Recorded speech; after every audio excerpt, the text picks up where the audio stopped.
Молока не взял. За молоко же надо платить. Надо, конечно. А? Ну, Ну дай 200 рублей. сейчас найдем. А ты ящички домой, значит, прешь. И что будешь делать с них? Костер. А я думал, в кучу кинешь, собираешь опять их там.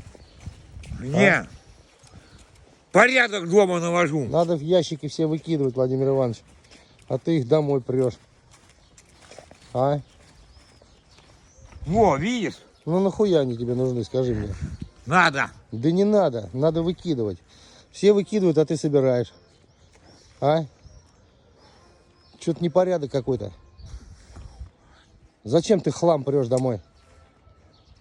Порву и костер сожгу. В костре сожгу. Уху варить будешь? Яичницу жарить с колбасой.